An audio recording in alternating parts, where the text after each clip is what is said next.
Steelers fans, you will not believe what Colin Cowherd said on his show this week about Aaron Rodgers and the Pittsburgh Steelers. I think it's really going to shock a lot of people here. But before we get into what Colin said this week about the black and gold, make sure you click that subscribe button if you haven't already. We are now only 188 subscribers behind our Warriors channel, which we are currently competing with to be the 7th channel in chat sports history to get to 100,000 subscribers. Yesterday, we closed the gap on Warriors by nearly 200 subscribers. I think it was 199 subscribers exactly. So we are gaining ground and fast versus the Golden State Warriors today. Crew and Steelers Smitty. And you guys remember, I've been saying it on the show here lately, whichever channel gets to 100K first owes the host of the other channel owes the other one a $500 steak dinner. So Smitty is definitely sweating right now with how much ground we are gaining. Let's finish the job right now. Click that subscribe button if you guys want extensive Steelers coverage. Join the largest Steelers news program anywhere here on YouTube. All right, so now let's shift over to Colin Cowherd here, who has switched up his take in the way that he feels about Aaron Rodgers and the Pittsburgh Steelers this season. Now, we can take a look at what Colin said about the Steelers and Aaron Rodgers before the season began, just to give you guys a little bit of a bearing here on where Colin was before the season. This is what he had to say. All the Steelers are for Aaron Rodgers is a more organized Jets. Defensive coach, defensive culture. Aaron doesn't trust the O-line. A lot of stuff is quick. You've got a number one receiver, but can't really depend on a two. The Steelers keep drafting offensive linemen and spending money on it, but it's not any good. This idea that they're all in Pittsburgh, it's just the Jets. It's like McDonald's and Burger King. McDonald's is just more buttoned up than Burger King. It's still fast food, okay? You're not going to convince me it's anything more. And now, Colin all of a sudden is a big believer in Aaron Rodgers and the Pittsburgh Steelers. Apparently, he was blown away with what he saw from the black and gold when he watched this team take on and defeat the Minnesota Vikings in Dublin over the weekend. This is what Colin had to say this week. I've been saying this for years. Tomlin's fine. The defense will make plays. They spend a bunch of money on it. It's not a real chaotic franchise. They can't run the ball. Their pass pro is shaky. I thought on Sunday they blew me away. 130 rushing yards. Aaron had only 4 balls hit the ground. He and DK Metcalf clearly work. And again, this is against a real team in the Minnesota Vikings. It's the first time I've watched the Steelers offense, honestly, in years, and I was like, quote, oh, they could win a playoff game, unquote. This is not the Steelers I've watched for the last 6 years.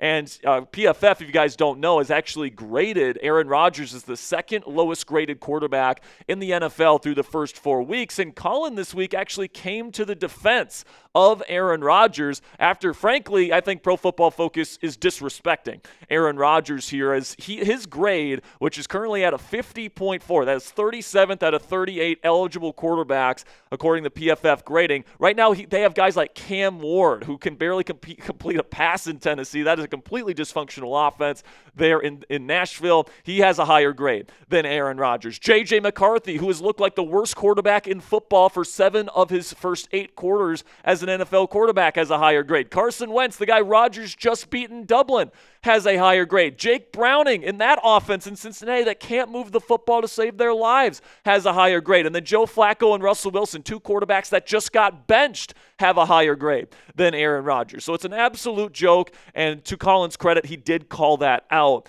this week on his show. This is what he had to say. I think you have to be careful about PFF grading. I've watched every snap Geno Smith has taken this year. Aaron's the better quarterback. Aaron is Chris Paul. He's not Steph Curry on this Steelers team. He's Chris Paul. Occasionally go hit DK Metcalf on a back shoulder throw. He's new here. He has a good enough defense. So kudos to Colin for kind of coming to his senses here. All right, there's plenty of room on the bandwagon here. And if you think Aaron Rodgers is the NFL's worst starting quarterback right now, like PFF seems to think, I think you're an absolute idiot. All right, you haven't watched the games. You don't really understand the fact that he's not throwing the ball down the field. Well, it's because teams are playing too high safety coverages against him. He's trying to get the ball out in space to his playmakers. This team is number 1 in the entire NFL in yards after the catch, and part of that is Aaron Rodgers is being extremely smart with the football, and he's getting the ball out in space to his playmakers and really hitting them in stride. I mean, that DK Metcalf touchdown last week in Dublin isn't a touchdown unless Aaron Rodgers throws it perfectly on the body, on the break, in stride, where DK Metcalf can maintain that head of steam. So Aaron Rodgers is actually playing really good football right now. He's super efficient in the red zone.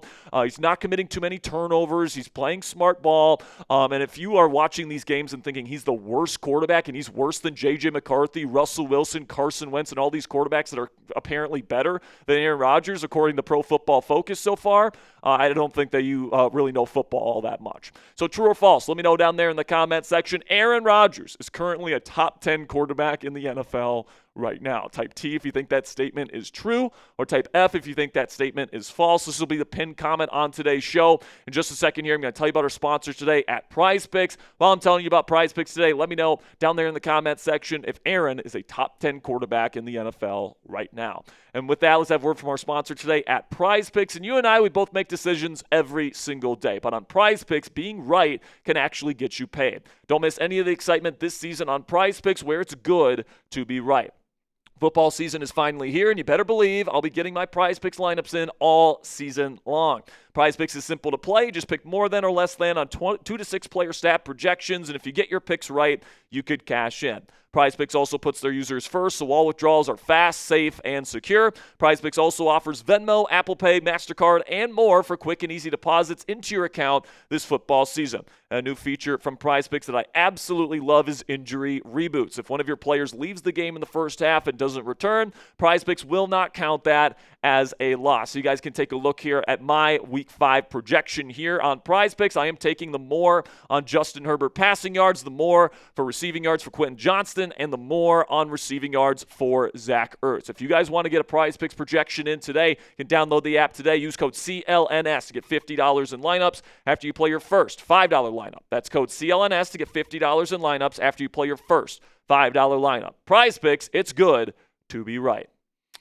All right, so now let's shift our focus to another media personality that has certainly not been on the Steelers bandwagon, especially before the season, and that is ESPN's Dan Orlovsky, saying stuff like the Denver Broncos were way better than the Pittsburgh Steelers. The Steelers are not a legitimate Super Bowl contender. At best, they're a 9 or 10 win team and a one-and-done playoff exit type of squad, and they might still be that. But according to Orlovsky himself, he's been pretty darn impressed with what he saw in Dublin in Week 4 versus the Vikings. This is what he had to say. I felt watching the Steelers tape versus the Vikings that it was Kansas City Chiefs-like. The 6 offensive linemen, the multiple tight ends, the way they run, yards after the catch. It's the number 1 yards after catch offense in the league right now. That's a formula for success for that football team right now. It's different. That is 2025 football in the NFL. I absolutely loved it. It makes me think very differently about this Steelers offense moving forward. And I agree with Dan Orlovsky here that I think the Pittsburgh Steelers have absolutely found